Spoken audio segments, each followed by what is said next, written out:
Kamla. My guest today is San Francisco Bay Area-based filmmaker Noel Dockstader. He is the co-director and co-producer of an experimental and pioneering film called The Point of No Return. Let's take a look at a clip from the film, and then we'll talk to Noel about how he and his partner Quinn Kanaly got involved in the making of this film.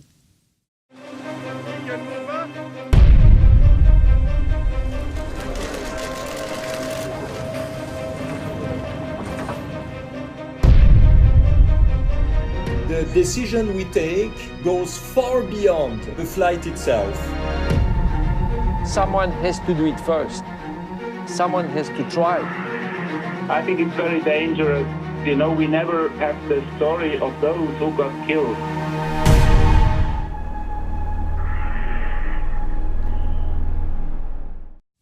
So, welcome, Noel. Thank you. So we just saw a clip from the film. Tell us, how were you drawn? Why were you drawn to this film like a moth to a flame? It came about at an interesting time. My filmmaking partner, Quinn Kanaly, and I have been working together for many, many years, and we both really enjoy doing environmental stories, but environmental stories that have a very much of a kind of a here and now story to them. And we were looking for our next big thing, and Quinn came across an article, quite obscure. We don't even remember what it was in. It might have been online, about this solar-powered airplane that was going to try and fly around the world the following year, and we just called the pilots out of the blue. So we sent them an email, and they responded, and we started the conversation about what they were doing.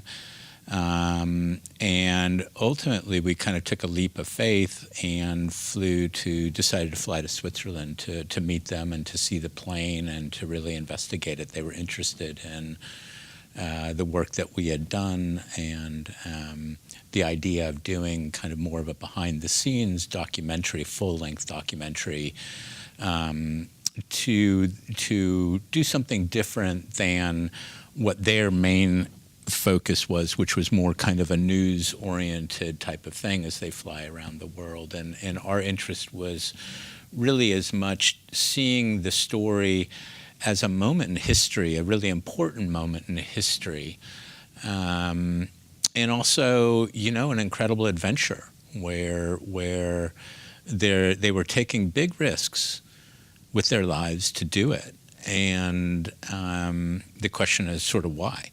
Why is that worth it to them to put so much on the line personally to try to fly this airplane around the world? And that's really what it's about. Before I ask you the question of why, can we talk a little bit about these two folks that were at the helm of this plane, and then I believe they had a team of 120 to support them?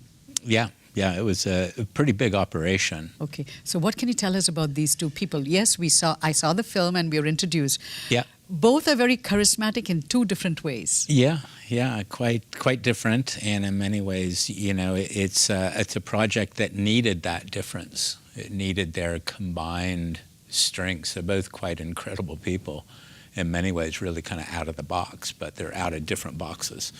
And so they're really interesting to meet. But when we went to Switzerland and kind of took that leap of faith, because that's a big trip for two filmmakers without a lot of money hanging around to go pursue stories, the first thing we met was the plane. Oh. And we were taken there to see this plane, and you walk into this hangar, and they're putting it together and working on it, and this is the culmination of, at that time, I think it was 12 years of research and development and planning and trial and error and trying to figure out how do you get a plane around the world without any fuel, and all the complexities that go with that, and all the science and question marks about whether that's even possible or not, because clearly it was, what struck us is very much on the edge. But the plane is staggering when you see it. It's got the wingspan the size of a 747. And it needs to be that big because they need a big surface areas to collect as much energy as they can. But then the bigger they go, the harder it is to keep it light, because that's the other side of the equation. And it's got to be incredibly efficient, more efficient than any plane ever built, because they're trying to get around the world on the energy of the sun, which is still somewhat in its infancy as a science. And so it's just, we're confronted with this huge plane, but it's made, you can tell right away, with these super light materials. I mean, you can see through it. You can see through the fabric. You can kind of see the skeleton, particularly when there's light behind it. And so it has a really unique signature, just, when you see it. And then when you start when you meet Bertrand and you meet André, I think. So Bertrand Piccard is the grandson. Bertrand is really European adventure exploration royalty. Royalty. He comes from a family that is mind-boggling in what they've achieved. His grandfather was the first to figure out how to build a hot air balloon and a capsule that can take you up into the stratosphere. He was the first one to see the curvature of the Earth with his own eyes. So it had a real scientific kind of exploration to that as well. And then his father went the other way and figured out how to build a submarine capable of going to the bottom of the ocean, the Mariana Trench. Which is one of the deepest. Yeah, the deepest part of the ocean. So he grew up in that kind of an atmosphere. He grew up in that, and he grew up with his father having these incredible people, scientists, explorers, you name it, coming to the family house. And yet he had a fear. Yeah, he did. I mean, he grew up with that, which I'm sure was quite daunting for a boy. That is, he was afraid to climb trees and heights. Yeah, that's what he said. I think he had a lot to overcome in that way. But when you look at his face, it's not apparent that he had this inner struggle. I think he had to come to terms with the idea of following in the footsteps of his father and his grandfather, and all that comes with that, because they both took big risks for something that they thought was important in the big picture. In a lot of the interviews with Bertrand, he talks about that, and that should I not? I mean, certainly he grew up with that in his blood. He was his dad would take him to, like, when the first Apollo mission took off, he was there at Cape Canaveral. Oh. And his dad was, a celebrity in the exploration world. So he had a lot of opportunities to go with. And he had also a lot to live up to. A lot to live up to, and a lot of pressure.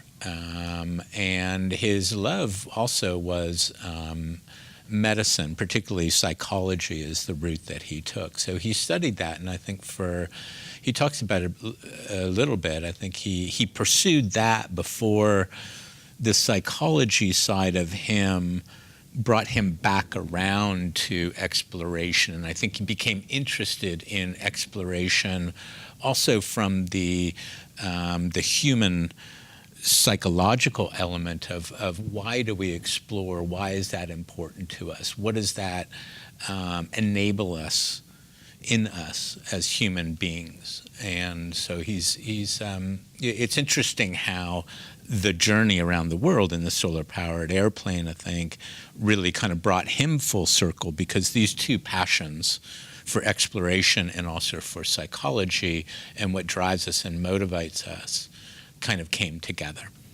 I could ask you the same question. What drives you? Why are you driven to discovery? Because the kinds of films you've made in the past were very interesting. It's about Amelia Earhart, or it's about The Iceman, and the Arctic Aviator. So you've also made an interesting string of films. Yeah. What drives you?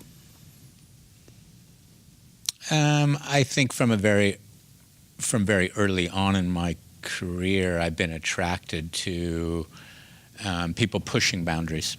And I suppose for me, there's an element of that in me. I think my partner, Quinn, my filmmaking partner, shares that. I think we both love stories that are pushing into new territory, new ground, and that there certainly is a thirst for adventure side of that. I think in both of us, to experience things that are new, to live in a broad world. Was this a different kind of an adventure, the one that you made with the point of no return? Yeah.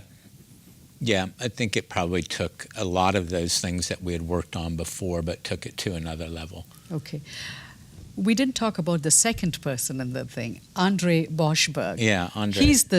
He's a fighter pilot. Yeah, that's where he learned to fly, was in the Swiss Air Force. I mean, he's very much of a Top Gun kind of pilot. He can fly just about anything, and, a lot of the helicopter work that we did, getting some of those shots of the plane. Andre was actually flying the helicopter. And you guys were with your cameras. Yeah. So that was a lot of fun to work with him, because he is just an extraordinary pilot in terms of flying with feel. It's just so you can tell it's so second nature to him, flying things, and anything really. He can fly anything. So in the plane, because it's such a small plane, you couldn't add extra weight. How did they land? Did they land by instrumentation? How did they land? Well, the challenge of the plane is that it's big and it's light. And it has to be, because the ultimate problem that they faced was getting across an ocean. Yes. In fact, 2 oceans. But the first one was really the moment of truth. That's where, they if they can do that, they're breaking into new ground. Now, to do that, what the problem is that it is a slow plane.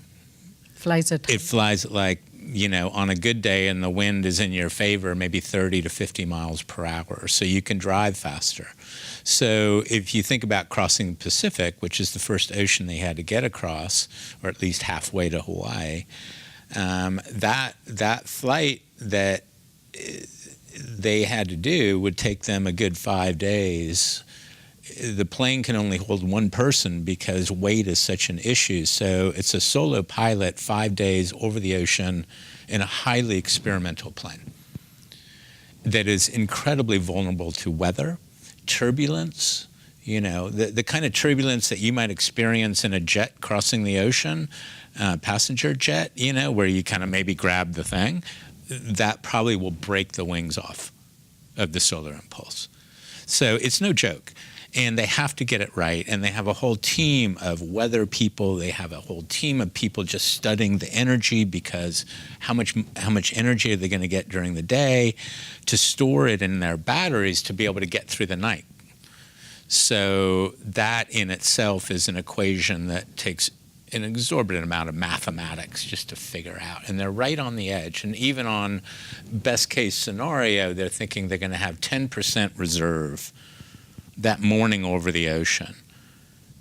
When they're waiting for the sun to come up, they're down to about 10%. So imagine your cell phone is in the red, and you got to make a call to save your life, and you're right there. You're right there. But here he is over the ocean. Over the ocean. With 10% of power. Yeah. To power him. Maybe an hour to play with. So if they had clouds the day before, and that affected how much energy they can take in and store, that might be the difference. A cloud layer might affect the amount of energy they can take by, 5-10%. And there goes your margin. So you can imagine that leap of faith they would have to take when they take off over that ocean. And everybody has to feel confident that, A, the weather's going to be okay. They've got a clear path, and they didn't. That the technology is all working exactly the way they want it to, but you're dealing with a really complex plane, and it's not that simple. So they must have had a lot of training, because if they're going to be flying over the ocean for days and days, yeah. What if there was, God forbid, there was some sort of an accident and he had to bail out of the, a fighter jet pilot has to bail out? They trained. They trained. Same thing. They've got a parachute. They've got a life raft under their seat. And it's not an easy plane to get out of, but they went through the steps. They got it into their minds of what they would do if they had to, and then they would have a beacon, and they'd be in cold water, and like anything else out there, a rescue is going to depend on, is a boat nearby, is there a ship passing? There's no way to go with it. There were no chase planes. It doesn't really matter. You can't pick somebody up. You can't use a helicopter. But you can still, you have the wherewithal to use your communication device to reach out to somebody because you have a better vantage point. Well, no, they have all the communications. They would know they're going down, so, and they would have a beacon. So, you know, but a rescue would be a ship who happens to be out there, not a chase boat, not a chase plane. You know, because you have to keep in mind how much gas you would need to make that flight. It's not any old plane that can cross the Pacific either. So how did you follow him over the ocean? We would follow in a helicopter enough to get imagery that we could to follow them out, and then we would fly out sometimes and meet the plane and film them coming in at the end.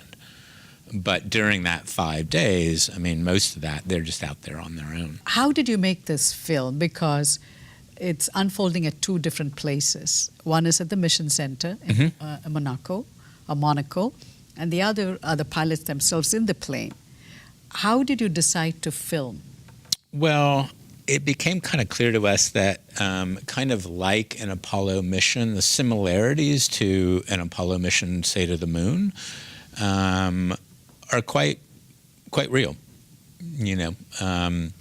And like that, they had in Monaco what they call mission control. There was probably, I think, 40, 50 people sitting in a room, as you can imagine Houston was for Apollo, and crunching the numbers and doing the math, and their weather people and their energy people and all those people in like this fishbowl. And so that was kind of like the nerve center of the operation. So we kind of felt, well, you got to be there. You know, you got to be filming there. And then also, you know, somebody had to go with the plane and make that journey. And even though you can't be in the plane, a lot of the story takes place between the seams. So in the cockpit, in a way, that's easier because there's GoPros, and then they have a little personal camera that they can talk with and do diaries and stuff like that. But a lot of the story was, you know, they didn't build this to transport passengers. They built it to transport a message, and that's what Bertrand says in the film. The message is that we're not really getting after the potential of clean energy, clean technology fast enough. We need to prove what we can do with this. So that's why they took this. And so it's an inspiration. So it's very much about the message. You know, they could have built a drone, and it would have been easier, fly that around the world. But no pilot, no human, there's no message. And they felt that it was important enough to take that personal risk, to do that, to put what they are good at to use for the sake of maybe making the world a more sustainable place. So that's the message, that climate change, sustainability, carbon footprint, all of that. Absolutely. And so they decided to do this audacious thing where they put their life. Yeah. And is that the reason? What does the point of no return mean? Point of no return, and this is probably a good place to talk about Andre a little bit because I haven't really introduced him. He's the other side of the coin to Bertrand. And so I'll just take a quick step back. Bertrand had a problem. He had this incredible vision, almost a dream of a vision, to fly this plane around the world and do it on solar power alone. But all the airline manufacturers, the people in that world, when he went to them to talk about it, said it's really not something we would recommend. We don't think it's really possible. It's too on the edge. It's too dangerous. It's going to be too big, too light, too hard to control. Maybe let this one go. But that's not Bertrand's character, to let anything go. And in many ways, that's, his greatest strength is he's just driven. So he's tenacious. Yeah. So he found Andre. And I'm not sure how they knew each other, but Andre is a fighter pilot. He went to MIT. He studied engineering. But really, he's an entrepreneur with all those things. And his father apparently was a professor, Andre's father. Is that right? Yes. Okay, you know something I don't. That's fantastic. Because I saw an interview with Andre, and he says, my father was a professor. Oh, how funny. I don't know how that hasn't come up. That's interesting. And that he was not an entrepreneur. Andre does talk about being a bit of a rebel growing up. He was a pretty push the boundaries kind of teenager and kind of grew into that and then kind of found his calling with the Swiss Air Force. So as an engineer, he went back to Switzerland and then trained? No, I think the piloting came first. Okay. And the engineering kind of came with that. And then he went to MIT and all of that. Bertrand found a match in Andre. He did. He found somebody that was willing to not pay attention to the people who said it really couldn't be done. So in that sense, they share a lot in common. And so Andre found it a challenge and said that he was kind of at that point in his life where he was looking on going somewhere else, doing something new. And that's very Andre. I think he loves new experience, new challenges. Once he's done something, it's not as interesting to him to keep doing it. He looks for that unknown, and there's something about that really is important to him and what he's about. So Andre put together a team, and they built the plane. Okay. And then they go across the world. It was supposed to be a short journey in the sense it was supposed to be a compressed time frame. 3 to 5 months is what they told And us. it became? They were going to try to do it in about 3 months, and they said maybe it'll take 5 and do it all in 1 year. And 1 year meaning really between March and August, because they're flying northern hemisphere, when the sun availability is enough to get enough energy to make it around. But it didn't turn out that way. It turned out to be, it went 2 years, and pretty much every thing that you could imagine that would be a really big challenge became a very big challenge. Yes, I saw the film, so I won't give the secret away. But they went to different places, and I'm wondering, because there are places where you show young kids coming. India, pretty much every stop they would have school visits and invite local schools to come see the plane. Did you have any kids come and say, because of this solar eclipse, I want to become an engineer? Yeah, in the film, one of them. In China, older student is an engineering student, figuring out what he was going to focus on, and he's like, after seeing this, maybe it won't be a solar powered plane, but maybe it'll be something else in renewable, sustainable technology. But it is also the audaciousness and the fact that you dreamt about it and executed, and you completed it. That must be a big high for a lot of young people. Yeah, well, it's an interesting question. If they didn't make it across the ocean, would it have had the reverse effect? Would it have had a negative effect on people's perception of what's possible without fuel? Yeah, there was a bit of risk in that, I think, which they felt. And I think they felt that more and more as the plane was crossing Asia, started in Abu Dhabi, so we're crossing Asia, India, China, and getting to the Pacific, and a lot of people coming, a lot of school kids coming, a lot of them having this reaction to the plane, which is like, whoa, that is so cool.